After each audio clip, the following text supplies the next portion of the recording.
So today I've got Adam from Cardiff in Wales. So Adam Smith is or has made six figures doing Amazon affiliate, and he is today's guest. And we are going to be discussing a bit about what Adam does, how he's got there, and various other questions. So hopefully, we'll get some good info from Adam today. So welcome, Adam. Thank you very much for coming on. Thanks, Craig. Thanks for asking me to come on. It's a pleasure to be on. So, for anyone listening who doesn't or hasn't ever heard of you, because I know you remain off radar to some degree, can you just give us just a brief intro of what you're doing or what you have done, just a bit about your background? Yeah, sure. So I've been involved in digital for a number of years. The last mainly 4 years, my day job has been agency side. Firstly, with a small agency that was very niche, targeting and working on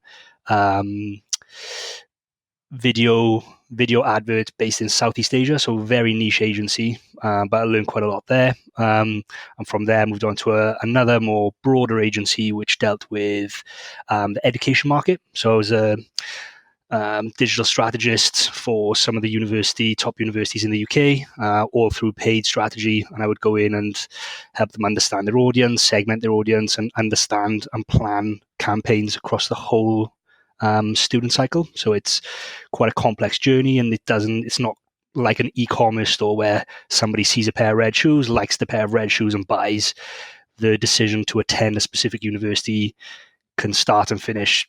That's almost a 12-month decision or buy-in cycle there. So it's how do we reach those audiences, how do we nurture them, and then how do we ultimately get them to enroll. So that's my background in terms of kind of professionalism. I finished at the agency 4 months ago, so in May, and I'm now full-time Amazon affiliate marketer. I haven't really been in the Amazon game for an awful long time in comparison to a lot of other people that is in the industry. I bought my first major, I consider my first major purchase in January 2018. And that's where it all started, I guess. That site I bought for $13,600. So it was quite a big start, but based on my previous experience, I had quite a bit of confidence that I could make this a success. 7 months later, I then flipped the site for $59,000. So it was a great introduction, and it was a great first project, really. Yeah. So what made you think of Amazon out of all the affiliate options out there? What was the appeal of going for Amazon? Yeah, I mean, so even though I started kind of the Amazon stuff in 2018, I've been involved in affiliate stuff for an awful lot longer. Always on the side, never anything kind of full time, or never been able to crack anything else. So even going back as far as the Plenty of Fish days, I don't know if you remember advertising on Plenty of Fish, where you could call out people's genders and all kinds of weird things on there. So yeah, I've done a bit of affiliate stuff in terms of pin offers, zip offers, dating offers from like Max Bounty and Peterfly.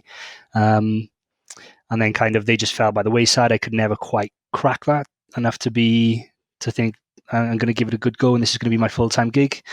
I've done a little bit with Amazon sites prior to this, but in all honesty, it was just I saw the site for sale. I had some spare cash and thought, this is what I'm going to do. I believe I've got the skills, and I believe I've got what it takes to do this. So let's just jump in with both feet. Yeah, I think you've got to try and test different things and different methods out. And as I said to you prior to coming on live on here, I'm fairly new to Amazon as well. I've done other affiliate deals in the past, and fancy giving Amazon a go and seeing what would work, and how it would work, and understanding everything with Amazon as well. So I'm with you on that one. It's I think if you've got confidence in your own ability, then it's not really going to be a poor investment. So did you say it was 13,600 you paid for it? Yes, that's right. So obviously that's a considerable sum of money for someone to invest in a website. And I recently spoke at an event, and a guy went, you couldn't have possibly paid that for a website." Obviously, that's the lower end of the market. Paying that for a website.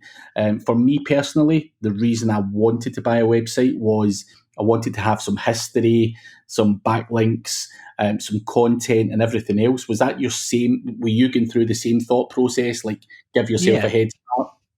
yeah. So you've always got that age old why do you buy versus build. I've never built an Amazon affiliate site from scratch. I never intend to, and it's a time versus reward factor. So new sites typically tend to take quite a long time to come into their own and start to gain traffic, even if you plow a load of money in there. I don't know if you follow Spencer and his niche. He's doing a niche site case study at the moment. Mhm. He's 18 months in. I think he spent somewhere around 18, 19,000, and the site is just cracked 1,000 a month. I don't see the value in spending all that time getting to that point when I can buy a site which is making 1,000 a month for 30, um, and I've just saved myself that whole load of time basically. Yeah, as I say, you've got all that content and stuff like that just on there as well. It Yeah, would probably cost you 5 grand or whatever it may be to get that same level of content, and then various other bits and bobs and links and so on. Um, so when you not even bought, that. It's cash flow positive from day one as well. Then, so you know, yeah, I'm assuming you're familiar with how sites are valued, but typically between 25 and 35 times monthly revenue is what you pay. So you've got that base level. If it's got some history of, if I buy this today and invest this today, I know I've at least got a baseline of revenue going forward, which I can then work off. exactly. I think that's always appealing as well. But in terms of then scaling that up prior to flipping it, what was it? Was the website in good shape, or what kind of work did you have to do on it to kind of scale that up? Yeah, so this site in terms of design and visual was very nice. It had stagnated, so there wasn't any growth, although it had been steady for 6 months prior. So the revenue was kind of plateaued, traffic had plateaued. The guy had stopped really working on the site. It looked like it had been a bit of a labor of love. It was in the barbecue and smoking niche. So I think the guy really loved his barbecue food. He wrote a lot of the content himself. I think he just got bored, let it sit, and decided to get rid. So that site actually purchased from Empire Flippers. So from a design perspective, it looked all right. It didn't need an awful lot of work there. The content was semi-decent because it hadn't been outsourced. And then I just took it on then. So this site is a little bit different. What I did there to what I do now, I actually did all the work myself. So I spend a lot of time writing the content, hundreds of thousands of words actually. Which when you when I then thought about it afterwards and thought that's probably about 20 or 30 university dissertations worth of work. I burnt myself out, to be honest. So that first site took me 7 months. I worked on it every night, every weekend after work. So I still working full time. And yeah, it really hurt, to be honest, in terms of doing all that work myself. It was a painful process, one which I had to go through to kind of get to where I am now, but not something I would be keen to do again. Well, so going for on that subject, obviously, if you were going forward, what would you do now? Like, would you outsource that content, or Yeah. So you know? everything is outsourced these days. My main role these days are due diligence on potential new purchases, and then an intensive kind of between 4 to 6 weeks upfront once a purchase has been made, in terms of strategy. So this is what the site looks like now when I bought it. This is what I want it to look like. I'm very much a fan of virtual siloing. So typically that will include restructuring the URLs of a site or restructuring the categories, making custom category pages so everything flows through correctly. And then it's building out, mapping what content's already there. Once that structure is finalized and I can see the different categories that I want to pursue, mapping out what content already sits within each category and moving that around on the site if needs be. and then extensive keyword research in terms of long tail keywords. So I don't really go after anything other than long tail keywords. I'm basically mapping those out against the new structure and then outsourcing the content. So you're doing the whole strategy thing by yourself, and then just outsourcing the grunt work, like Exactly. content and stuff. The grunt work is at the moment is the formatting and uploading of content, which takes quite a while. But I've now started. So I tried with a VA from the Philippines to do that, and it worked well for a while, but that didn't quite work out. And now I outsource to 3 different content providers, and one of them actually now includes uploading and formatting within the price. So it's a case of, my next step will be all content partners have to do that in order to retain business. So for anyone obviously listening, say it's one product review. What is the kind of average cost for that to be written and formatted? What's your budget for paying out for that? Yeah, so I'll just pull up my order from last month. So typically for a 3,500 word piece of content, that would normally cost around £61. So 2 of my content providers are billed in dollars and one is billed in pounds. They're roughly around the same, so they're anything between $22 and $27 per 1,000 words. Yeah. And the one provider actually uploads it for that same price. There's no extra cost. I think it's because we put in a bulk order, so that comes as free then. So that leads me on to my next question very well. How many articles would you throw at a website per month? As many as I can afford, to be honest. So my content order for last month was just shy of 500,000 words. So that works out to be around 140 articles, Right. and So, that's across 7 sites. geez, there's a lot of content. A lot of content. Yeah, But and it's only growing month on month, so that order gets bigger every month, really. yeah, Yeah, I'm sure your content writers will love you. yeah, Do you face the usual problems that I've faced in the past, where content writers get burned out, they get good for a couple of months and then, fall off? How do you manage that? Or does that happen to you? Am I just yeah. unlucky? What's going on there? Yeah. That's definitely happened. I've experienced that in the past. I've had all kinds of things from neighbors saying to me, "Oh, I'd really like some extra money," or I've one gentleman had lost his job and said, "Oh, I'd love to work from home. I'd love to do some writing," and it all sounds great when you tell them, you can sit down, you can write 3,500 words. It'll probably take you, I don't know, 3 or 4 hours, and I'll pay you 65 quid. And they're like, "Yeah, that sounds amazing." And when it actually comes time to banging out 3,500 word articles, they very quickly decide it's not for them. Yeah. But yeah, so the way that we've kind of come around from that is 2 of the content providers are agencies. So I'm assuming that they have a roster of writers themselves, and they outsource that. So that's their problem. And the other source then is an individual gentleman who lives near to me. So I met him at an SEO meetup event. And he's literally gone full time recently, I think, based off the work that I give him. So I know he's committed because he's given up his job to do this now. Bloody hell. Yeah, I think it is amazing if you can get someone local rather than outsourcing it all the time. But obviously, the cost of hiring someone here in the UK is not always the most cost Yeah. effective option as well, because the margins are so low on Mm-hmm. Amazon. You need to kind of balance the books, if you like. Yeah.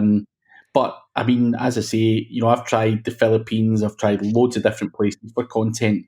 Do you have any preference to where your content writers come to? Are you getting like better results from a specific continent or country, or No, not you know? really.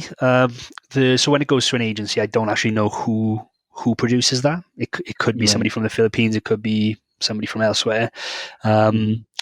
and there's no real difference in terms of results I see from the native English writer compared to outsourced content from these agencies who obviously don't use native English writers. So I know that everybody bangs on about, make the best piece of content that you can possibly create and make it better than everyone else's, and that'll gain you natural backlinks, etc. But to be honest with you, in the Amazon affiliate world, you're never really going to gain backlinks in any kind of numbers to an article that's entitled "Best Soccer Cleats for Wide Feet." That's never going to happen. It's not exciting content. It doesn't have to be the best content. And my strategy is volume. To be honest, I don't do an awful lot of link building. In fact, 6 of the sites I've done no link building for. It's all just based around content. So you don't build any links in a lot of those websites. It's all just No, long tail stuff that's drilling it. through, no problem at all. Yep, that's it. And that's where I think my edge lies is identifying those long tail keywords. I spend an awful lot of time during that initial strategy, coming up with these enormous lists of literally every possible combination. I then run them through a number of tools, and I've had a couple of tools built, then proprietary tools, which help me sort out in terms of competition. And then it's literally going from top to bottom of the list, ensuring that nothing is cannibalized, and it's all content. So, I mean, have you ever considered just throwing some link budget at it as well and thought what might happen here with even one of them? Yeah, so one of them is the biggest in the portfolio, which now I think is at the level where it warrants links. We've pretty much run out of keyword ideas. So, we've been adding to this site for the last 3 months, around 50 articles a month on that one. So it's all of the low-hanging fruit is what I consider my specialty. All the low-hanging fruit is done now. And if we want to grow further, then we either have to move into informational content or push the head keywords, neither of which appeal to me too much. I don't like pushing out informational content because it doesn't give a direct return, and I don't like going after head keywords because there's too much competition. So my personal strategy is to grow a site to this level and then to flip it on. No, that makes total sense. You're the perfect guy for me then. I like the website that I bought that I was telling you about earlier, the golf site. The guy who'd done an amazing job, amazing website, lots of content, and had taken it as far as he felt he could. And then where I added value was in the link building side of things, and was able to then scale that up to another level, and hopefully I'm able to flip that website in the next few days. But we'll see what happens with that. But I think you can, obviously, if link building is not your thing or you don't want to get involved, I think it's obviously a good business model to be able to start where start off and build things up to a certain level and then flip it, because for me the resale value is where it's at. And if you've got your processes right and you fully understand what you need to do, and as you said, like you do the strategy, then you outsource the content, I'm assuming you've got in your head some calculation of, I'll spend £10,000 on a website buying it, I'll spend $5,000 on bits and bobs content and stuff, and then I'll be able to flip it for 50. Is that the kind of way you look at it? Yeah, so rule of thumb, I've definitely got those numbers. Rule of thumb is purchase a site, spend between 25 and 30% of the purchase price on doing it up, and then flip it for between 200 and 300%, sometimes a little bit higher, within 6 to 8 months. Interesting. No, as I say, there's a business model within just doing what you're doing as well. It's amazing in affiliate marketing, just hearing different people, how they go about making their money, and you're quite honest with it, saying I don't want to go after links, I don't want to do that, and and that's perfectly fine as long as you're making money at the end of the day. Then it's you all good. you can scale sites using this model to decent size. So we talked offline about your golf site and my golf site. So my golf site, we pretty much bought them at around the same time, January this year. It was kind of making January made $330. That just through this content strategy is now scaled to last month was 6,336. So without any real link, well, we rent 5 PBNs. Aside from that, it's just been content. Yeah, it's as I say, it's remarkable. The amount of Amazon websites I see that just ranking content alone is frightening, and that's where I personally look for my opportunities is guys that use that model, and then as I say, then that's when I think I can swoop in Take it to the and next level, as it would be. yeah. So you can do all the donkey work, and I'll come in and do the easy bit. So basically, what you're saying is then next time to have a sale is to hit you up. Yeah, definitely. As I say, I'm doing a marketplace and stuff as well. So, Mm-hmm. you know, but yeah, give me a shout. I'm always interested in good investments, and if, as I say, if the money's right, it's now for me about making the money work for me. A bit like yourself, you know, if I spend Mm-hmm. this, I'm going to make that, and I know roughly what X amount of money is going to return me if I implement everything that I've got to implement. So.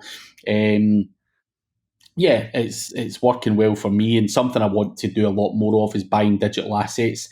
Mm-hmm. I want to obviously do. I don't want to just do Amazon. I want to do some e-com stuff and various other bits and bobs as well. Is that similar to yourself? Are you looking to also do things like that, or is it just Amazon you want to do?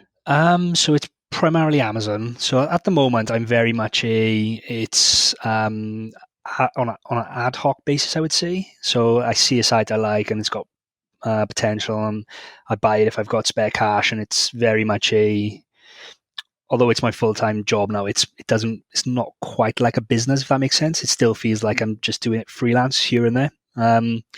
So I see the future of what I do here. We're just about to start a seed round investment fund for the capitalization of a business that actually buys and sells sites as a 5-year business model. And we'll buy and sell in that 5 years a defined 15 websites, various values along the business plan, and then liquidate all the assets at the end of 5 years, and that will be the business basically. So it's not buying digital assets anymore. It's now running a business. There'll be, myself and another member of staff, and we run the day-to-day things like an actual business. There'll be set periods and set targets that each site has to hit in order for, the milestones to be unlocked for us to continue to move forward. And I see that is where I'm kind of headed to now. Interesting. And what? And obviously, I always wish every businessman all the best with going forward. But what if you weren't to hit those milestones? Have you got like a backup plan, or how's that going to work? Yeah, so the business will work in 3 cycles. So the initial investment will allow us to purchase 5 websites, and those 5 websites will be benchmarked across year 1. If performance doesn't reach or is below a specific level at the end of year 1, we reevaluate and decide either to return capital or to continue forward into the second cycle. So the second cycle, if that's successful, then starts. The second cycle starts and ends, and then the same process happens again. So if those 5 sites in cycle 2 don't hit the milestones and targets that we were expecting, what were we doing wrong? Can we move forward if we fix the process? If not, then it's time to liquidate now.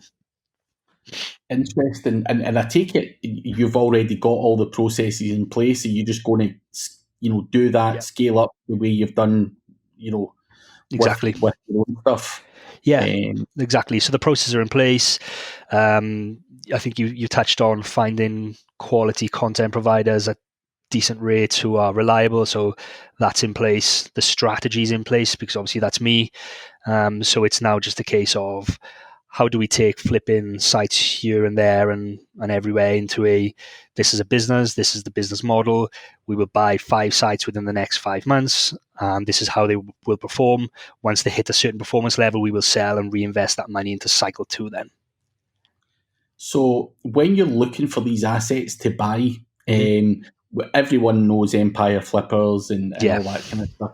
But there's there's not always the website that you want on there. Have you got any hints or tips on other places that maybe the general public don't know that much about? Where else do you look for these websites? Yeah, so it's difficult. I think it's difficult for just the general public or somebody getting started. The more involved they get in this world, and the more I network with kind of people who are at the same level or even higher than myself, there's almost this underworld where there's like secret clubs almost. These guys have a lot of deal flow that come to them before it goes anywhere else.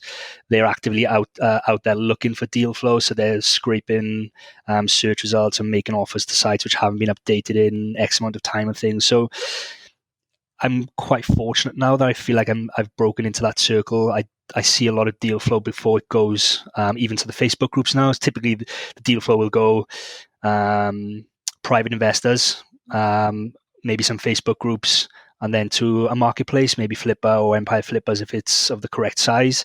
And it's how you try and position yourself and move yourself up that value chain. Once something's on the marketplace, typically it's passed through private investor who's not interested, a couple of Facebook or networking groups that are not interested, and then almost as a last resort, I'll put on Empire Flippers because they've got a big buyers list. So it's how you try and move yourself up that value chain, and the closer you can get to the top, the better the deal flow that you see. Yeah. So no, I think I would 100% agree with you that I've spoke to loads of guys in the past and I've asked for their opinion on a particular website. Like lots of friends within the industry, they're like, yeah, I saw that website 3 days ago, and I'm like, Yeah. I thought I was the first guy to see this website. Yeah. It was only posted on this Facebook group, like 10 minutes ago. How the hell could you have seen it 3 days ago? So, Yeah. I think you're spot on. If you're not in these private masterminds or clubs or whatever Mm-hmm. term you want to call it, then sometimes you could be missing out. And I think a key question that people will be going is how the hell do I get into those clubs? For me, to give on advice on that, networking and surrounding yourself with the right people is the way to get into those clubs. I Yeah. mean, you've obviously said there, how you go about it and stuff like that, but you've got to be out there, and you've got, you can't just wait for these things to drop in your lap. No, Uh, you're going to be which left with the shit otherwise, to be honest. exactly the shit that no one else wants Yeah. is all that ends up left. And it's the same when you're looking for domain names and stuff, expired domain names and whatnot. There's drop catchers catching stuff, and if you go to a provider like expireddomains.net or whatever, you've been left with the shit that no one wants. Yeah. So I think that happens in all walks of life anyway. Doesn't Yeah. matter what type of world you're in. There is underworld, and you just have to get to know the right people, and get out to events, whatever. So do you go to many events? Where do you network? Is it locally or? Yeah, so most of my kind of network where the deal flow comes from is all done online. I attend the local SEO meetup, and that's pretty much it, to be honest. Next year, I'd like to attend the Empire Flippers 6 and 7 figure mastermind retreat. Mhm. And the Chiang Mai SEO meetup. So they're my two go-to events for next year. And if I can convince my my fiance to come and allow me to spend a couple of days at the event while she chills by the pool, then yeah, that's great.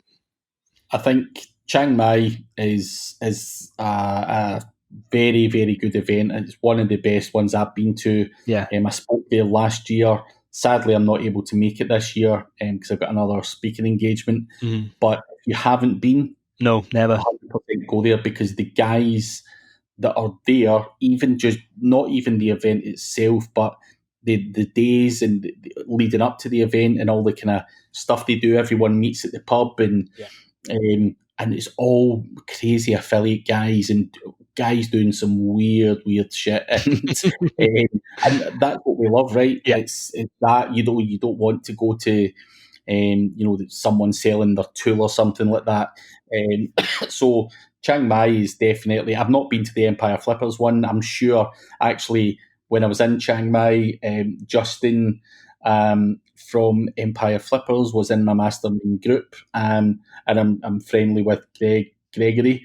Okay. Um, So, they're great guys, and I'm sure their mastermind would equally be as popular because they do the Chiang Mai thing. They get it. They don't Yeah. like talking to it either. So, um, these two of them sound amazing. Obviously, hopefully, you can get your wife to or your girlfriend to To say go yes. with you or give you a pass. Yeah. Last year, I went to Chiang Mai. My wife was 7 or 8 months pregnant, so I had to get home quickly. Right. I wish I could have took more time out to chill. I mean, I was there for 8 days, but I could have stayed there for a month. Yeah, I can imagine. So there's a lot to be picked up there. And again, a lot of those guys are buying and selling and flipping and Yeah.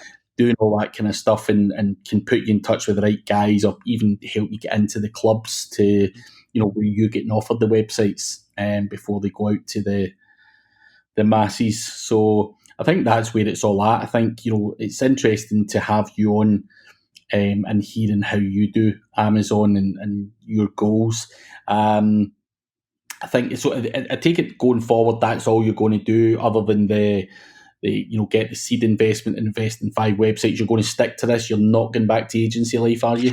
No, no, definitely not. It's probably the best decision I've made to leave the agency life. As we spoke before about, we've both got small children, and agency life is very much suck the soul out of you, take you here, there, and everywhere, and turn you into almost a selling machine, really. Whereas this is much more chilled out. I make my own hours. Now everything's outsourced. My day-to-day stuff is nowhere near as stressful as agency life.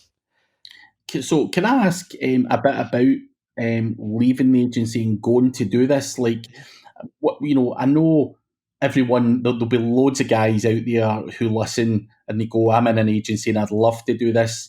Yeah. What are the how did you do it? Like, how did you get that money to invest in the website? Like, when did you decide to jump? Like, can you explain a bit more about that kind of process? Yeah. So I just had some money kind of saved up, which is where the initial investment came from. In terms of actually leaving the agency, it wasn't ideal, to be honest, in terms of timings and anything like that. So I asked the agency, could I drop down to 3 days a week to pursue this part time initially? Um, they said yes, but there's a process. Okay, great. Well, what does that process look like? Well, it can take up to 6 months for us to make a decision. Blah blah blah. So with that in mind, it was either stay there, work full time for at least 6 months with no guarantee of a drop down to 3 days a week, or do I just jump now?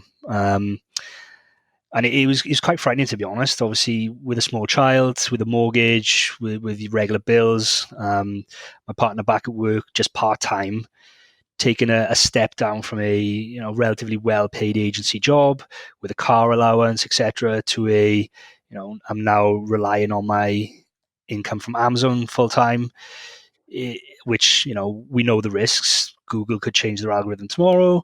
Amazon could turn off their program tomorrow, and I'd be left with pretty much not a lot of income. It's a very much a risky thing to do, but as with all things in life, if you take a risk and it works out, then typically it works out in a good way. And the bigger the risk, typically the bigger reward. So it was I'd like to say a calculated risk, but it certainly wasn't on the time scale that I had planned initially. So, what was the reasoning behind the agency saying 6 months? Is that until they find a replacement and so on? Yeah, I think Or, so. I don't know. It was partly that. I think partly, playing a little bit of hardball. So they only have a handful of accounts, but the accounts are massive. And once you're kind of embedded within the account don't like to see change. So they don't like to see new faces. If you've come up with a strategy and built a strategy for, a year or 18-month cycle, and it's your strategy and it's your recommendations, and this is the reason why. And then, halfway through that cycle, a new person comes in who may have a slightly different way of doing things or slightly new ideas. It just kind of doesn't look great in that relationship. So I think there was a bit of that, a little bit of, hardball that maybe I'll stay if they drag it out a little bit. I don't know, is the honest answer. I was just curious to know if there was a logical reason or they were just being dicks. Yeah, I don't want to say the So, dicks, but yeah, there was definite that definitely forced my hand. as I say, I know lots of guys who ask me, when did you decide to jump into doing your own stuff and your own business and stuff. And it's always interesting to hear when you done it. Clearly, you didn't have any real strategy behind it. You just went for it and took the Yeah. chance. Where what I done was I built up enough income to cover my wages before I jumped. That was the way I done it. But it's amazing just to hear that some people just go, "Fuck it, I'm going." I mean, it wasn't totally just like fucking I'm going. The Amazon income from the portfolio of sites more than covered my salary at the time. So it wasn't a I'm finishing today and now I have to try and figure out where my next pay slip is coming from. It definitely wasn't like that. So the portfolio is bringing in quite a bit of money every month. So it's not. I wasn't just jumping in and thinking, what now? Yeah, so it's not quite as bad as I'm making out. No, um, I probably if I didn't have that sort of income level there, then it would have been difficult for me to just say, okay, let's go with a mortgage and a yeah, family and a small child. and for anyone who is considering jumping out of a job and doing similar to what you've done there, Mm-hmm. I take it the rewards in terms of freedom and the ability to work when you want and all that kind of stuff Yeah, is massively, is worth more than money, right? and not just that. It's how quickly you can progress. So I've probably progressed more in the last 4 months than I did in the last previous year. So. Just for example, just though that initial strategy when you buy a site, I can knock that out in a week or so, doing full time working on it here. If I was to do that again, in the evenings or on the weekends, that would take so much longer, and the amount of sites I'm able to purchase would just be negligible compared to what that is now. Yeah. So it just Well, allows you to scale faster, to move faster. And yeah, and you've got all the benefits you just mentioned in terms of time. So I can finish when I want. I can go and pick my little boy up from creche. I can drop him off. If my partner's off, then we can take him to the park. If the weather's nice, it's that level of flexibility, which is also very nice. and you could also work abroad when you're on holiday and stuff. Yeah, I don't know if it's because I've been agency well for years that I'm still very regimental, even though I'm like this full time doing this now. I rent an office in town. I get up, I go to the gym in the morning. I go to the office for 9. I'm there until at least 4:30, and it's every day. It's the same. I don't work from home. I tend not to try and take lots of days off unless it's the weather is particularly nice and we can take Parker to the park and things. It's still very much treated as a serious job in that these are the Yeah. set hours. I take half an hour for lunch. And in that half an hour, I can do what I want. I can watch some YouTube or some Netflix, whatever. But after that half hour's up, I'm back to work then. Yeah, no, I think having the rigid approach is much better. At one point in my career, I was working from home. I worked from home for about 3 or 4 years, and my wife worked as a nursery nurse at the time. So what I tried to do was drove her to work, dropped her off, came back, and I thought I'll work while she's working. Right. But what I then slipped into was crawling back into bed for an hour watching Yeah. Jeremy Kyle, and I had to at one point do what you done. I had to go and get an office so that I was up off my ass and actually going out to work because I found it very hard to motivate myself lying about in the house. And I think it's important that you also it may work for some people being able to do that, but I don't want my house to be the office, if you like. I like going out to another place. Yeah. I think it's And not quite just that, important. it works when you finish as well. So when I finish and I go home, it's as if I'm home then. The Yeah, work and is you done can until clock off. tomorrow. Yeah, I'm the same. Yeah. So, uh, yeah, but that is pretty much us out of time, Okay, Adam. perfect. But do appreciate you coming on, and hopefully we can get you on as a guest in the future as well. Get an update from you, see what's new. So as I say, thank you. Well, tell people first of all, if anyone wants to talk to you, get advice from you, where can people get a hold of you? So I'm on LinkedIn. You can find me on LinkedIn. I've got the most unusual name ever, Adam Smith. So there's probably a million of us. But maybe, I don't know if you're going to do any show notes, Craig, or anything like that, but you can put a link in there, and email as well. So I don't mind people. I'll give Craig my email address, and people can email me whether they're interested in, this just starting out in this journey and they're after a little bit of advice, or on the total opposite end of the spectrum, if they're interested in, that whole buying and flipping as a business model, and maybe want to get involved, or any aspect like that, then again, hit me up. Cool. I'll certainly put that out on the notes and stuff like that. So do expect people to shoot you up. But thanks to everyone for listening, and we will have another podcast out in the next week.